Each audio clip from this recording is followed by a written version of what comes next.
Yamato stepped forward. You are certain? He said, looking over his shoulder. The side glance prompted the scout to reply immediately. Yes, Tono-sama. Yamato responded with a firm nod as he signaled for Ingrid to come closer. Together, they moved through the high grass until they laid eyes on the valley. Their feet left a trail in the soft snow, a reminder of the path they had forged together. Then, the songs of battle ripped through the silence like a banshee's shriek. Two distinct banners accompanied the armies. Their sigils denoted what clans they were from. Still crouched down, Yamato moved closer, eyeing the two warring clans with an almost scientific gaze. To the eyes of a regular soldier, the battle seemed like any other. Two clans vying for control of a prefecture. The eternal struggle for power as diplomacy and bribery failed. But Yamato had sent his scouts to this area for a reason, to confirm his suspicions. The rules of engagement would not be broken this easily between two highly regarded clans. No, this was the work of a particular yokai, a trickster demon, the Kitsune. Yamato's scouts were never wrong. Not all Kitsune were particularly evil, but this one was.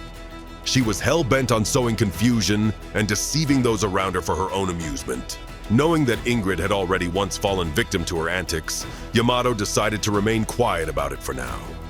His plan required perfect timing. Every piece on the board had to move exactly as he planned it to outsmart this demon. Ingrid moved up beside Yamato. So, which side are we gonna tear apart? She asked, grinning and coiling her fingers around her sword. Neither. Yamato replied, his voice calm and collected. What do you mean, neither? Ingrid said. She glared at Yamato, thinking she had come out here in the cold for nothing. We're just gonna sit here sprouting roots? Yamato had a brief chuckle. Patience, Ingrid. I can sense your blood boiling. Yamato said. Ingrid scoffed, lowering her sword. Yamato flashed a gentle smile.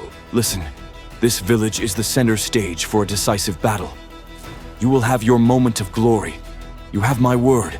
Ingrid nodded in reply, her blue eyes complemented by the horizontal blue streak of face paint across her eyes. I've been itching for a fight. The longer we wait, the less there will be left for me. She said as she watched Yamato and his scouts sneak into the abandoned village. Among the embattled soldiers, there was one swordswoman who stood out from the rest, one of the yokai hunters. Her movements were as graceful as the wind itself, and she slashed through her opponents as if she had choreographed and practiced the routine the day before.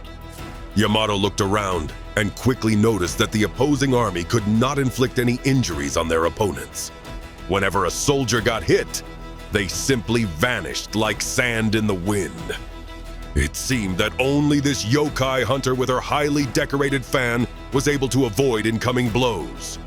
Yamato smiled to himself. There you are, right where I want you. He beckoned Ingrid over. That's your target. That soldier over there with the fan. It's an illusion. Beneath that magic hides a kitsune. Ingrid widened her eyes at Yamato and then gritted her teeth. A frown appeared on her face as her brows furrowed in anger. That's all I needed to know, She said, standing up. Ingrid, wait! The snow hasn't started to melt yet. You must wait until the sun is at its highest point. The plan was to... Yamato's plea was interrupted by Ingrid. Once the wolf howls, the pack is soon to follow. She interjected. I'm going in now, before things get worse. Ingrid said and raised her arm. Her fist clenched. Then she thrust her arm forward, palm open. From behind her, an army emerged from just over the hill, banners high. Ingrid stood up and grabbed a curved war horn from her belt and brought it to her lips. Once it sounded, there was no returning to a state of peace and serenity. She filled her lungs and then blew into the horn, unleashing a mighty bellow, signaling the start of the battle. Ingrid, you cannot hope to defeat this kitsune. Remember what happened last time. She kidnapped you. Yamato said. Don't worry, this is going to get messy. Ingrid smirked and charged into the village with her battalion of soldiers. The roar of hundreds of bloodthirsty warriors in unison made the whole valley shake. By the time her army arrived, The Kitsune's illusions had already decimated the opposing forces. The Kitsune now focused her attention on Ingrid and her warriors. Ingrid entered the village with her sword drawn and her bloodshot eyes full of rage. The Kitsune simply smiled in her human form. On her rope belt, there hung a highly decorated fan with gold accents and crimson tassels. But when Ingrid approached, the Kitsune changed her form into one of the regular soldiers and vanished into the crowd. Ingrid, the one with the fan of the 5 winds is the real one. Yamato yelled after her. Illusion after illusion fell.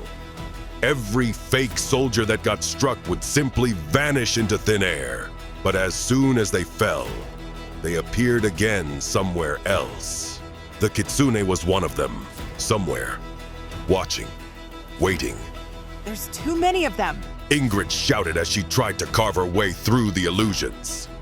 As her men began to fall, struck down by the Kitsune, Ingrid could feel herself become powerless. It felt like a cat and mouse game. Then, it all became clear. There were more of them, not just one. This wouldn't be possible otherwise. A single Kitsune couldn't make so many illusions. Ingrid was outnumbered. Then she felt her own arms losing control. The fan-wearing Kitsune had invaded her mind.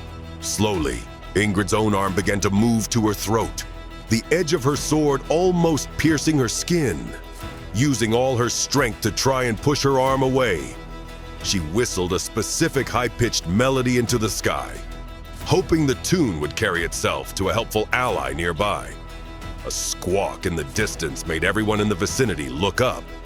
A phoenix, its body made of pure flame, soared low over the Kitsune village and melted the snow in the process. Its heat uncovered the mirrors that had been placed by Yamato. There wasn't a single street, not a corner in the village that didn't have a mirror. As the group of Kitsune looked around in fear, they came face to face with their own reflected image. This instantly dispelled their illusions and their own disguise. Their human form flickered like the reflections in a disturbed body of water and faded. Now in their true form, the Kitsune scattered, except for the one that left Ingrid's mind. The Kitsune fell to the ground during her chaotic escape, and Ingrid snatched the fan of the 5 winds from her. Give that back! The Kitsune demanded. Silence, demon! Ingrid sneered at the Kitsune. She pointed her blade at the demon's neck as she inspected the fan. Pretty thing. She said. The Kitsune growled in her true form, her 9 tails swaying from left to right. For one thing, that's None of your business. But if you give it back, I might let you live. The Kitsune said. What's it worth to you? I think I'll just take it and kill you right here. You're a nuisance, a danger. Ingrid replied, raising her sword. Ingrid, stop! Yamato intervened and held her arm in place. We have a bargaining chip. The Kitsune made this fan the vessel of her own life force. She needs it. Give it back and make her help us. Yamato looked at Ingrid, noticing how fired up she still was. Then she sighed and lowered her sword. This demon has taken many of my warriors' lives. Now it's time she protects some. Ingrid said with a nod. Handing the fan of the 5 winds back caused the Kitsune to make a promise to Ingrid. Not so fast. Yamato interjected. Yokai are famous for their trickery, especially one like you. A promise means nothing.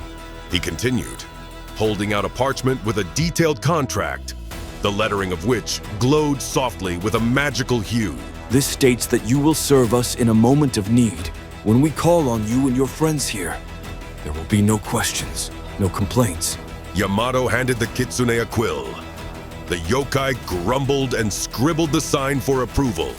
Immediately, the parchment turned to ash. The infernal contract was now formalized, binding the promise of a demon to the human world. For the first time in 1,000 years, the Kitsune village had become neutral ground and a place of safety. Only the future could tell what secrets lay in wait for Yamato and Ingrid now.